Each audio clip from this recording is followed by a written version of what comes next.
je m'appelle Papitou. C'est moi, je suis là aujourd'hui. Tonton Al Cheval, il n'est pas là. Donc c'est moi qui ai dirigé l'émission là.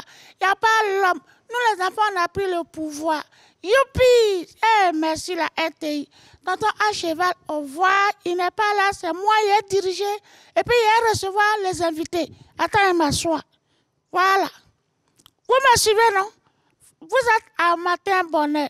Matin Bonheur, c'est une production de la RTI. Vous êtes sur RTI 1.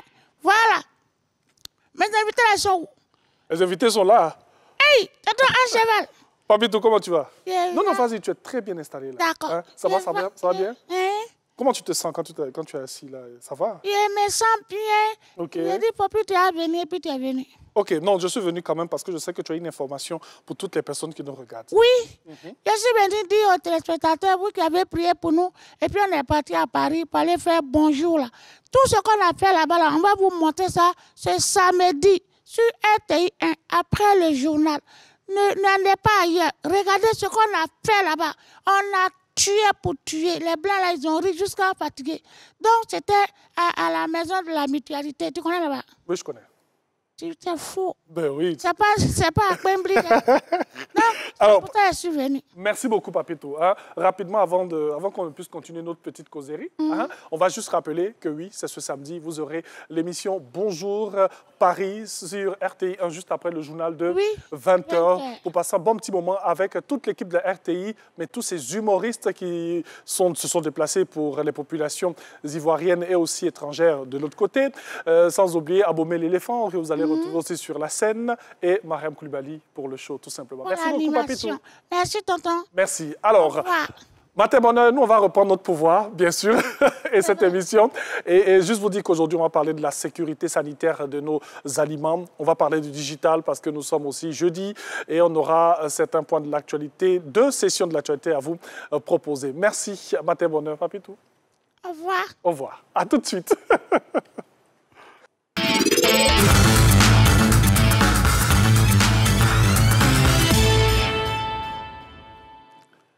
Il est avec nous, voilà, monsieur le futur sous-préfet, ou le maire de Bondiali. Comment ça va, très cher? Ça va, Thierry Zaïbien. Ça va super bien ce matin? Ça va, merci, ça va. Ok, alors avec vous, on va parler sport. Mais déjà, on a... Une balle de basket. Ouais. Pour, on va dire, saluer nos amis basketteurs qui ont fini donc la saison régulière. Bien sûr. Qui ont également disputé, on va dire, le All-Star Game la semaine dernière. Et en ce moment, ce sont ça a été chaud. Hein. Oui, c'était chaud, hein. C'était une belle fête. En ce moment, ce sont les playoffs qui se déroulent au niveau donc, du Dôme du Palais des Sports de Treichville. Bien sûr, en tout cas, merci pour l'information. On va commencer par du football. Le match US Tchologo, Africa Sport, délocalisé au stade AGC.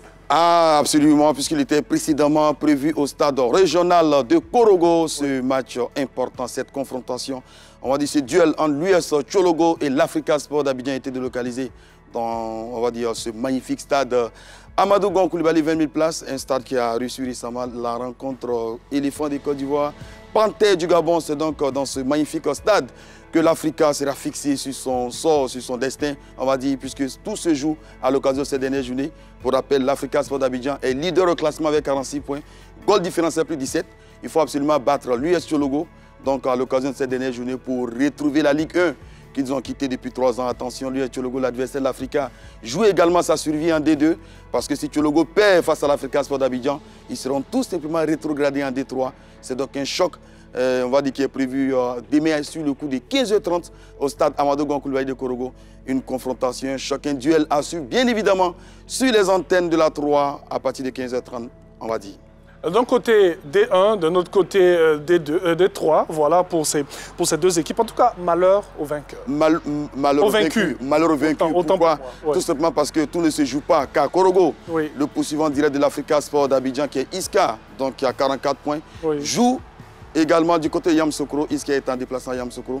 Si l'Africa se fait accrocher par US Tchologo, au même moment, demain sur le coup de 15h30, Iska l'emporte face à Yamoussoukro FC. C'est bien évidemment Iska qui va monter donc en première division. On va dire, rien n'a encore joué pour l'Africa, il faut simplement s'imposer. Mais comment y arriver, ça sera difficile.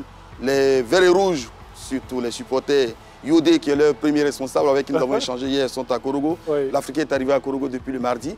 Ils se sont régulièrement entraînés et ils attendent, on va dire, seront certainement poussés par un public extraordinaire. pour reconnaître que le public de l'Africa est l'un des plus bouillonnants, on va dire, de la saison. Pour booster l'équipe.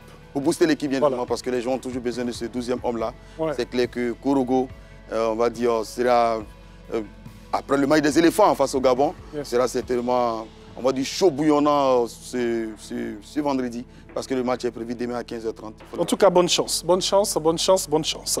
On va poursuivre en Ligue 1. 3 joueurs sont en lice pour le titre du meilleur joueur de la saison chez nous en Côte d'Ivoire. On va commencer par Bédigui Stéphane, un joueur que vous aimez bien. Oui, Bédigui Stéphane, qui a été la première recrue du FC San Pedro cette saison. Bédigui qui est venu se relancer au niveau du FC San Pedro. Il a tout simplement réussi, on va dire, une belle saison, puisqu'il a inscrit 15 buts. Donc, il est meilleur buteur de la Ligue 1. Il est également meilleur buteur du FC San Pedro. L'excellent Bédigui Stéphane qui a porté le FC San Pedro cette saison.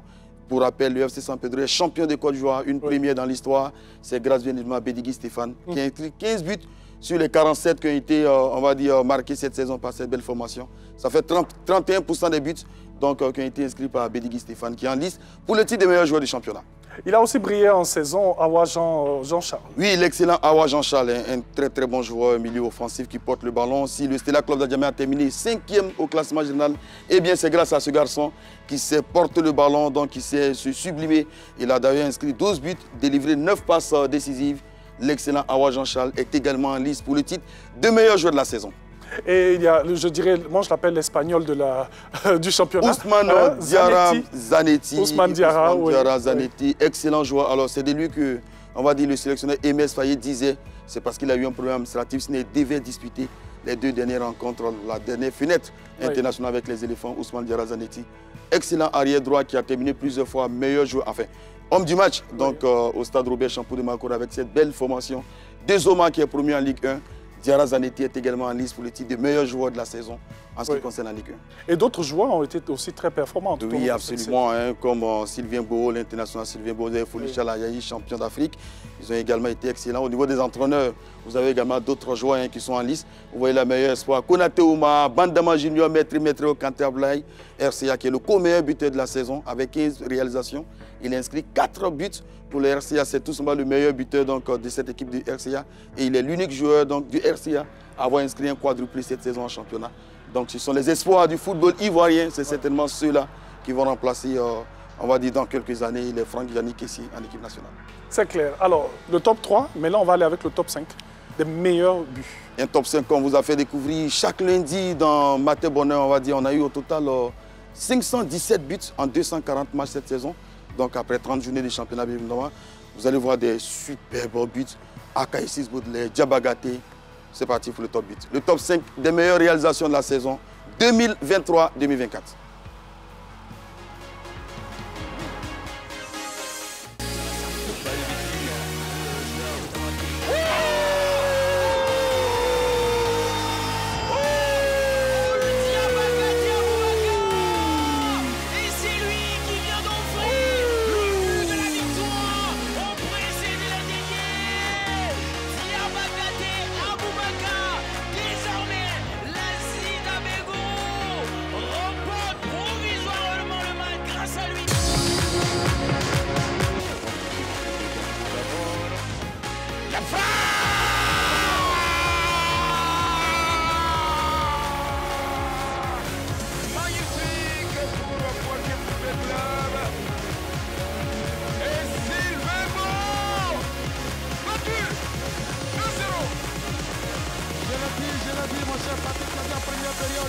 Le stade du joueur se fait peur. Le stade a le ballon, mais le stade n'est pas dangereux. Regardez ce ballon dans la zone de vérité. Mal dégagé. Même dans les écoles de football en France, là, il dégage le ballon dans l'axe du but. Récupéré par le joueur du stade de Médial.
fois. La croix qui me réconcilie avec toute la qualité de son pied droit. J'étais en train de mentionner qu'il faisait partie de l'épopée au Maroc. Marqué, Corée est passé sur le côté gauche. Il va marquer un temps d'arrêt d'abord pour chercher du soutien. Corée, il va repiquer.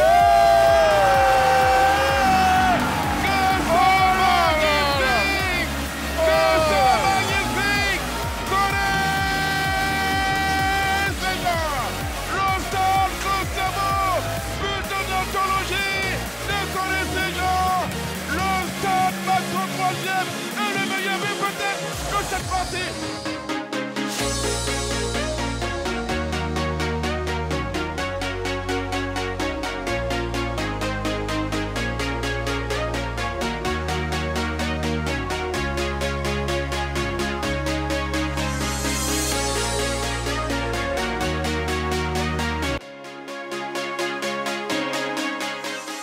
Voilà le top 5 des meilleurs buts.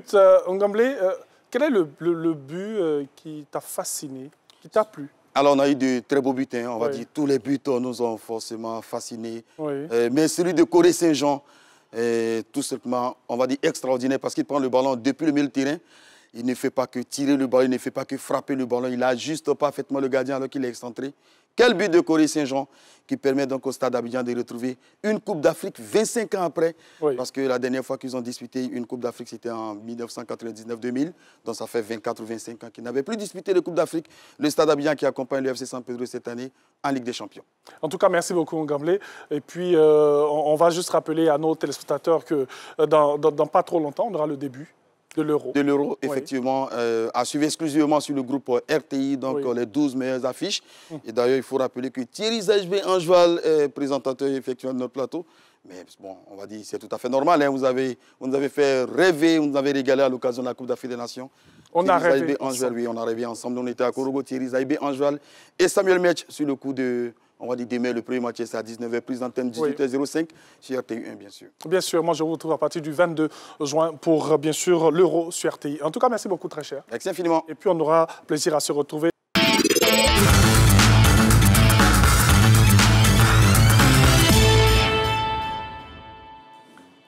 Alors, le docteur Kalo Vessali, on rappelle que vous êtes directeur des services vétérinaires au ministère des Ressources animales et halieutiques. À travers vous, toutes nos considérations hautement distinguées à Monsieur le ministre et à toutes les différentes directions. Alors, avec vous, on parle de la sécurité sanitaire des aliments. Quelle réalité, bien sûr, chez nous, en Côte d'Ivoire? D'abord, c'est quoi la sécurité sanitaire des aliments? Qu'est-ce que ça signifie? Ok, merci.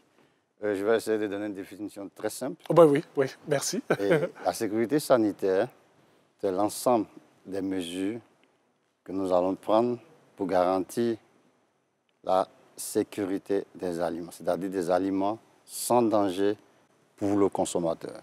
Et ces mesures doivent être prises depuis le champ, c'est-à-dire depuis la production primaire, jusqu'au consommateur final.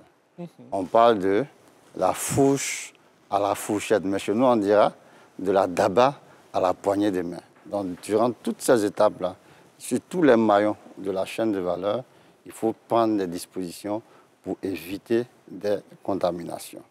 Alors, ces contaminations-là peuvent être diverses. Alors, on peut avoir un aliment contaminé par des dangers chimiques. Vous prenez par exemple une plante, on asperge de pesticides. Si ce n'est pas traité, si ce n'est pas nettoyé avant de consommer les crudités, par exemple, vous allez ingérer ces pesticides avec les conséquences. Donc, contamination chimique.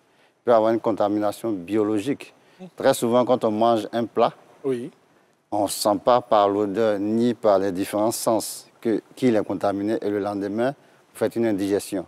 En général, c'est des bactéries qui se sont multipliées et qui ont produit la toxine. On parle de contamination biologique. On peut avoir aussi de la contamination physique. On a souvent, vous mangez un plat de riz avec un gros caillou là-dedans et vous êtes obligé de rejeter toute la bouchée de riz que vous avez pris. Donc, toutes ces contaminations-là peuvent entraîner des risques pour le consommateur. Alors, donc, il faut prendre des dispositions depuis la production jusqu'au consommateur pour préserver le consommateur et garantir que cette denrée-là est propres à la consommation. Bien sûr, alors sans transition aucune, vous allez nous dire quels sont les moyens mis en œuvre pour assurer la sécurité sanitaire des aliments en Côte d'Ivoire. Alors, quand on parle de sécurité sanitaire des aliments, il faut voir 3 piliers essentiels.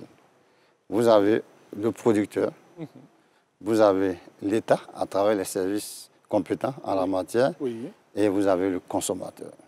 Alors, qu'est-ce qui est fait? Il y a une politique de sécurité sanitaire en Côte d'Ivoire qui est fondée sur un pilier essentiel qui est la législation. Vous savez, quand votre entreprise est visitée par un inspecteur, il ne vient que pour vérifier la conformité de vos produits par rapport aux exigences sanitaires. Alors donc, il faut une législation robuste qui adresse les obligations des opérateurs, des fabricants, des producteurs, mais aussi leurs droits. Et qu'est-ce que l'État doit faire?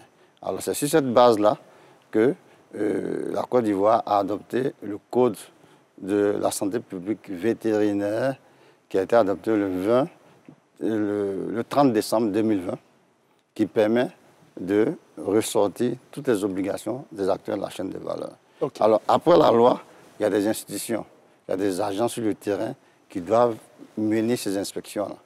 Alors, dans tous les départements, nous avons aujourd'hui au sein du ministère des Ressources animales des postes d'élevage. C'est 291 postes d'élevage qui sont sur toute l'étendue du territoire national pour pouvoir assurer ce contrôle-là. Alors, donc, certaines activités sont à autorisation préalable au regard de la sensibilité de l'activité. Quand vous voulez, par exemple ouvrir une boucherie, vous devez avoir un agrément sanitaire. Parce qu'on doit vérifier plusieurs aspects. La santé du boucher lui-même, il ne doit pas avoir une maladie comme la tuberculose. Le local de la boucherie, est-ce que ce local répond aux exigences sanitaires? Et puis la source d'approvisionnement en viande. La viande doit provenir d'un abattoir agréé et faire l'objet d'une inspection sanitaire. C'est tout un processus. Voilà, c'est tout un processus qui permet de donner l'agrément au boucher. C'est ce qui lui permet d'exercer cette profession de boucher-là. Donc ça, c'est une autre étape très importante dans le processus de contrôle de la maîtrise sanitaire de nos denrées. Et ensuite, il y a des inspections programmées, mais aussi des inspections inopinées. Si vous suivez bien l'actualité, vous voyez que chaque fin d'année, on a ce qu'on appelle les opérations de veille sanitaire. Bien sûr, Voilà, parce que c'est des périodes de forte consommation. Et en ce moment-là, l'État met en œuvre, le ministère des Ressources animales met en œuvre des opérations de veille sanitaire. C'est-à-dire que l'année dernière, c'est 3 tonnes de viande de porc qui ont été saisies à Benjerville, qui étaient vendues de façon clandestine, sans inspection sanitaire. Voilà. Donc, c'est des opérations que nous menons pour vraiment essayer de garantir la sécurité sanitaire des aliments et protéger le consommateur. Mais à côté de cela, nous menons aussi des activités de renforcement des capacités des producteurs. Comme je dis, l'un des maillots essentiels, c'est le producteur qui est responsable de la qualité du produit qu'il met sur le marché. Et il a une obligation, c'est de mettre à portée du consommateur des aliments sains. Et pour cela, ils ont besoin de bien comprendre la législation, ils ont besoin de bien connaître les bonnes pratiques d'hygiène. Et à cet effet, le ministère des Ressources animales et halieutiques a mis en place un projet d'amélioration de la sécurité sanitaire des denrées animales d'origine animale qui a un financement de près de 2 milliards de francs sur les 2 prochaines années qui va permettre de renforcer les capacités de nos producteurs qui constituent un maillon essentiel dans l'économie ivoirienne, mais aussi pour la santé de la population. Pourquoi je dis maillon essentiel dans l'économie ivoirienne? Je vous donne un seul exemple. Quand vous prenez l'industrie de la conserverie, c'est-à-dire le thon, la Côte d'Ivoire est le premier port thonier d'Afrique. Parce que nous avons une très belle industrie de production de conserve de thon. Et cette industrie-là exporte ce thon-là sur le marché européen, qui est l'un des marchés les plus exigeants au monde en matière de sécurité sanitaire. Et la seule conditionnalité pour atteindre ce marché-là, c'est le respect des normes internationales et c'est le bon contrôle officiel qui est fait par le ministère des Ressources animales. Donc l'industrie du thon, c'est 50 milliards de chiffre d'affaires et 3000 emplois directs et 80% des femmes. Et vous voyez, si nous planchons au niveau de la sécurité sanitaire des aliments, nous perdons ce marché-là. Et c'est toutes ces personnes qui se retrouvent dehors et c'est une perte importante pour l'économie ivoirienne. Lorsqu'on vient acheter un animal, vous avez dit l'animal peut-être il est en train de saigner et tout. Ben, nous, on ne maîtrise pas vraiment cette science voilà, pour s'occuper des animaux. Comment est-ce qu'on doit aller acheter un animal? On doit aller avec quelqu'un, un spécialiste? Comment ça se passe? Déjà, les marchés sont agréés. Et donc, il y a des vétérinaires sur le marché. Oui. Et déjà, au débarquement, oui. tous les camions font l'objet d'un contrôle sanitaire.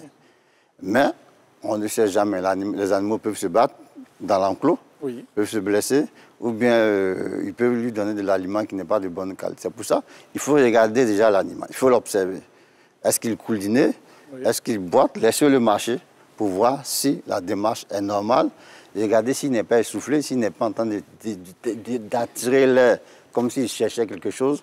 C'est des signes qui doivent vous interpeller. Et si vous doutez, vous demandez est-ce qu'il y a des vétérinaires dans la zone. En général, il y a toujours un poste vétérinaire dans les points de marché. Ils pourront vous aider. On a aussi un numéro vert, oui. Le 800-238, pour toute question, toute information complémentaire. Ils peuvent appeler le 800-238. C'est le numéro vert du ministère des Ressources animales. Et ça permettra aux téléspectateurs d'avoir de plus amples informations concernant la qualité des animaux, concernant le choix de la bête et même pendant l'abattage, s'ils constatent des animaux, des anomalies ou une odeur désagréable, ils peuvent appeler rapidement pour qu'on puisse leur donner des conseils adéquats et comment réagir. Merci, docteur Kalo Vessali. Ça va très vite, hein? Ouais, ça va vite. Mais ce sont des informations très importantes qu'on a pu quand même donner à nos téléspectateurs. Eh bien, monsieur le docteur Kalo Vessali est directeur des services vétérinaires au ministère des Ressources animales et halieutiques. Avec lui, la sécurité sanitaire des aliments. Quelle réalité en Côte d'Ivoire? La Côte d'Ivoire qui a célébré, eh bien, il y a quelques semaines, cette journée très importante avec des actions qui ont été menées par le ministère de tutelle. En tout cas, merci beaucoup à vous. À travers votre truchement, on salue l'État de Côte d'Ivoire qui met tout ce qu'il faut en œuvre pour permettre aux Ivoiriens de bien manger. Merci. Et d'avoir des aliments sains.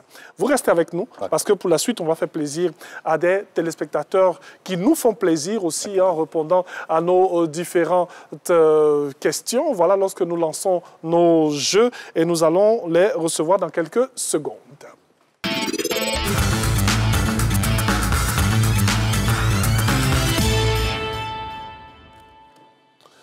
Voilà, nous allons maintenant recevoir nos invités.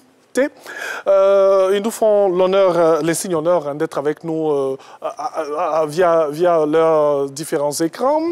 Ils prennent leur smartphone, ils répondent bien sûr à nos différentes questions. Et nous avons ces lots, bien sûr, on va terminer en beauté avec nos téléspectateurs. Et on va recevoir ici Diallo Aminata, épouse Diko. Elle est représentée par sa sœur Diallo Binta, qui, voilà, Diallo Aminata, qui est bien sûr au Burkina Faso, voilà, mais représentée par sa sœur Diallo Binta. Bonjour, vous allez bien? Vous vous mettez là, juste au milieu, voilà. Vous mettez là juste au milieu, vous vous arrêtez. On appelle Berté Draman, qui est représenté par Alsam Ouattara. Berté Draman est à Yamoussoukro, représenté bien sûr par un membre, un proche à lui. Monsieur Dick Vincent, voilà, qui va venir. Ensuite, Monsieur Soro, bonjour, bienvenue. Monsieur Soro Mouni, représenté par Dame Assassou Mauro, épouse Yeo. Voilà. Il y a beaucoup de représentants aujourd'hui. Hein? Vous allez bien, bonjour. Vous mettez là, juste à côté de monsieur. On poursuit avec Adou, voilà, épouse Koné. Madame Adou, épouse Koné Sidonie Laure, voilà. Et on va terminer avec, bonjour madame, voilà, avec monsieur Jean Djekpo, représenté par son petit frère Yapo Thierry Bonaventure, voilà, et monsieur Franck Monda. Voilà. Bonjour à vous. Merci d'être avec nous. Hein. Nous sommes très heureux de vous recevoir. Je voudrais qu'on puisse applaudir toutes ces personnes, s'il vous plaît. Nous sommes nombreux dans ce studio. On peut les applaudir, s'il vous plaît. Voilà, merci. Merci à vous. Hein. À travers vous, on salue toutes les personnes qui répondent, bien sûr, à nos différentes questions, qu'elles soient vraies ou fausses.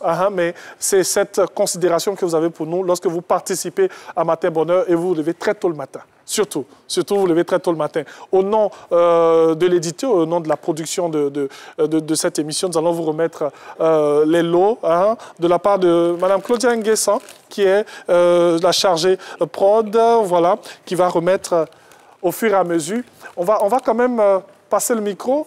Qui va être le porte-parole de tout le monde? Au nom. Voilà. Rapidement. Oui, allons-y. Oui. Merci à la direction générale de la RTI Oui. et à vous-même aussi, l'animateur et toute l'équipe technique d'ici. Merci de nous donner chaque jour. Au nom, bien sûr, de toutes ces personnes, il dit merci à toute la RTI. En tout cas, merci surtout à vous. Nous, on en profite rapidement pour dire merci au ministère des Ressources animales et halieutiques. Voilà. On dit merci à tous nos invités, à toutes les personnes qui ont participé à cette émission, qui nous ont permis, bien sûr, de rendre agréable votre jeudi matin. On aura plaisir à se retrouver demain dans Racines et Traditions. On va parler du peuple bété. Et donc, voilà, on va découvrir, bien sûr, dans Racines et Traditions, toutes les facettes du peuple bété et surtout cette vraie appellation, écriture bien sûr, du mot bété. Voilà, allez, merci beaucoup à vous. Merci. Oui, merci. Vous me donnez le micro, on va vous remettre votre... Merci, docteur Callot. Voilà. Merci à Claudia Nguessan de la production de Radio Côte d'Ivoire, pardon, de la production de cette émission. Elle est chargée de production. Ben, c'est ça, hein. Quand on fait les deux, voilà. Mais je salue tous mes auditeurs de Radio Côte d'Ivoire. Je vous aime. Allez, portez-vous bien. Que Dieu vous garde. Et puis, plaisir de vous retrouver demain pour Matin Bonheur. Merci à Gerson Boussou et à toutes nos équipes. Au revoir.